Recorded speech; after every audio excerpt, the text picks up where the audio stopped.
ဘာပြောမှမသိတော့ဘူးเนาะဘာလောက်ကမှလည်းမသိတော့ဘူးဒါပေမဲ့မပြောမဖြစ်ပေါ့เนาะမတိမမီဆိုတော့လေကျွန်တော်မိတ်ဆွေတွေအတွက်ကျွန်တော်ဘူးစုတာလေးရအောင်လာပြောပြတာပေါ့เนาะအဲ့ဒါဘာလဲဆိုတော့ဒါလာမဲ့9ရက်နေ့ပေါ့เนาะအခုလာမဲ့9ရက်3လ2026ဆိုလို့ရှိရင်စပြီးတော့အကျုံးဝင်လာတော့မှာဖြစ်တယ်ပေါ့နော်မော်တော်ယာဉ်ဥပဒေအသစ်ဖြစ်ပါတယ်ဒီဥပဒေကဘာကိုအကြောင်းပြထားတာလဲဆိုလို့ရှိရင်73စီပြက်လက်မှုပေါ့နော်73စီပြက်လက်မှုကိုကာကွယ်ထိန်းချုပ်ရန်အတွက်ဆိုပြီးတော့ဒါကျွန်တော်တို့သတ်မှတ်ပြဋ္ဌာန်းလိုက်တဲ့မော်တော်ယာဉ်ဥပဒေအသစ်ပဲဖြစ်ပါတယ်အဲ့ဒါကတော့ဘာလဲဆိုတော့ပေါ့နော်မဖြစ်မနေလိုက်နိုင်ရမယ်လာမယ့်9ရက်နေ့မှာစပြီးတော့အကျုံးဝင်မယ်မကနန်းဝယ်ထားတဲ့မော်တော်ယာဉ်တွေဒီမရက်မှာသာထွက်ရမယ်စုံကနန်းဝယ်ထားတဲ့မော်တော်ယာဉ်တွေဒီစုံကနန်းမှာသာထွက်ရမယ်ဆိုတဲ့ဥပဒေအသစ်တရက်ပဲဖြစ်ပါတယ်ပေါ့နော်ဒီဥပဒေထွက်လာတဲ့အချိန်မှာကျွန်တော်တို့တော်လေးကိုကြရက်ထားသွားတယ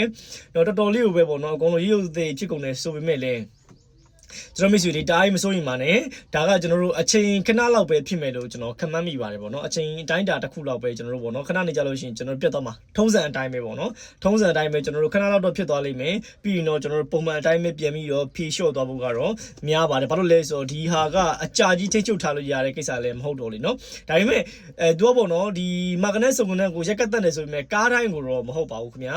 ဘလို့ကားတွေကို UTV လောက်တာလေဆိုလို့ရှိရင်တော့ကိုပိုင်ရင်နေနော်ကိုပိုင်မော်တော်ယာဉ်နေနောက်ပြီးတော့ဆိုင်ကယ်တွေကိုဥတီပြီးတော့လှုပ်ထားတာပဲဖြစ်ပါတယ်ပေါ့နော်အဲ့တော့ကိုပိုင်အရင်အသုံးပြုနေရပေါ့နော်ကိုပိုင်အိမ်စီးကားတွေကိုအသုံးပြုနေတဲ့သူတွေနဲ့မော်တော်ဆိုင်ကယ်စီးနေတဲ့သူတွေမှာဆိုလို့ရှိရင်တော့တော်တော်လေးကိုအခက်အခဲတွေ့သွားနိုင်တဲ့ကိစ္စတစ်ခုတော့ဖြစ်ပါတယ်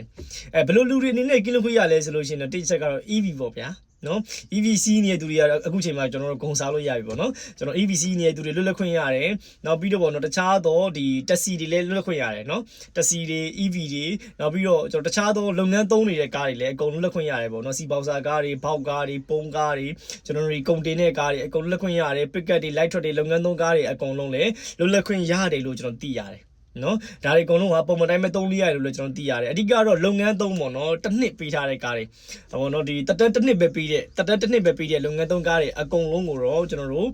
ပတ်ပေးထားတယ်ပေါ့နော်ဒီပုံမှန်တိုင်းပဲဆက်လက်အသုံးပြုခွင့်ပေးထားတယ်ဘယ်နေရာတွေမှာလုပ်ထားလဲဆိုလို့ရှိရင်ကျွန်တော်ခုနကကျွန်တော်ပြောတဲ့အိမ်စီးကားနဲ့ဒီအိမ်မှာအသုံးပြုနေတဲ့မော်တော်ယာဉ်ဆိုင်ကယ်တွေကိုပဲအဓိကထားပြီးတော့ကျွန်တော်တို့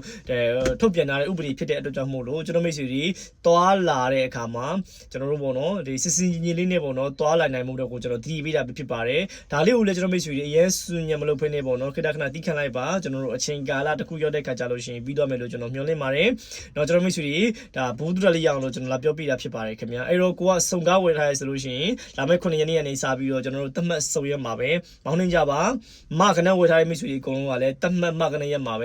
ခေတ္တခဏတီးခံပြီးမောင်းနှင်းကြပါခင်ဗျာဒါလေးပေါ့နော်ကျွန်တော်တို့ဒီ73စီပြက်လက်မှုအခြေအနေတစ်ခုပေါ့နော်ပြန်ပြီးတည်ငြိမ်သွားပြီဆိုလို့ရှိရင်တော့ဒီဥပဒေကပြန်ပြီးပျောက်သွားမှာပေါ့နော်အကြာကြီးလေးလှုပ်ထားလို့ရတဲ့ဥပဒေမဟုတ်တဲ့အတွက်ကြောင့်မို့လို့ပေါ့နော်ကျွန်တော်မိတ်ဆွေတွေကခက်တာခဏတော့သိခံပေးကြပါဒါလေးတစ်ခုကိုလိုက်နာပြီးတော့ပေါ့နော်ဘယ်လိုအကောင်းဆုံးဖြစ်ရှင်းရမလဲဆိုတဲ့ software ချက်ပေါ်မှာမူတည်ပြီးတော့ပဲ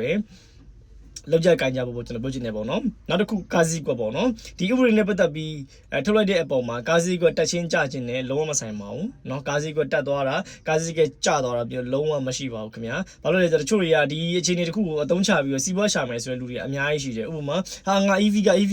းဆိုပြီး EV ကားတွေကိုအသေးအံထိုးရောက်မဲ့သူတွေ EV ကားတွေကို promotion အတကောင်လုပ်တော့မဲ့သူတွေကိုလည်းကျွန်တော်သိတယ်နောက်ပြီးတော့ပေါ့နော်ဒီအခြေအနေတစ်ခုကိုအသုံးချပြီးတော့ဟာကျွန်တော်ဒီဂျပန် JDN ကားတွေအစုံမကွာတယ်လို့ကားတွေအကုန်လုံးဟာစီးကြဝိုင်းဇင်းပြီးတော့ဘူးဈေးတက်သွားပြီဆို